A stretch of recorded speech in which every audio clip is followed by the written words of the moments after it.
During my fentanyl addiction, I managed to get a job working the front desk at Gold's Gym. How the hell did a fentanyl addict manage to get a job working the front desk at Gold's Gym? It was quite simple, to be honest with you. I've always interviewed well. I've always dressed well. I've always taken pride in dressing like a gentleman. Besides my unibrow, I'm trying to see it through to the end. But, besides that, I just showed up wearing a Gold's Gym sweater. Yes, sir. No, sir. I'm so polite. I'm so respectful. Look at me wearing a Gold's Gym hoodie representing. How could they not hire me? Of course they would hire me. So there was this guy who was the manager. His name was Foster, and I could tell Foster just didn't like me from the start.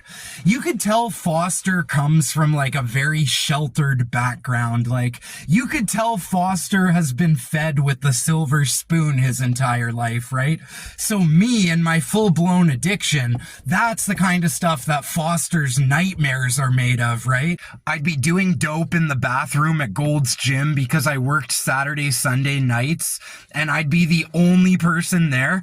And some of the people who worked out at Gold's Gym were like the prosecutors, the cops, all those people would work out there.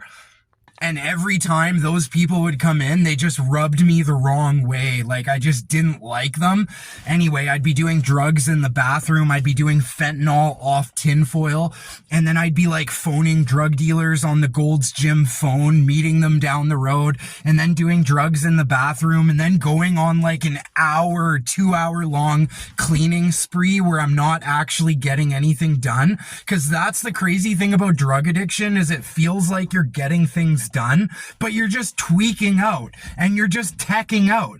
And I was adding meth to my fentanyl to make it stretch longer, and it was making me go insane, you guys. Like, I was staying up for like 5 days at a time, then going to work at Gold's Gym. It didn't take them long. I think I got fired after like maybe the second month. This one time, there was this girl who was working there, and I came to from nodding out, and she was crying. And I think it was like 2 days later I got fired. So when they brought me in to fire me, I had a complete meltdown, you guys. Like a total meltdown. I was screaming, I was crying, I was bawling. I was like, how could you do this to me 1 month before Christmas? What I would do to get my revenge, once I stopped crying, it took me not very long, maybe like later that day, I was in a maybe not so much better state of mind, but better than crying. So I'd go back, and then I would open the front door and I would scream as loud as I could.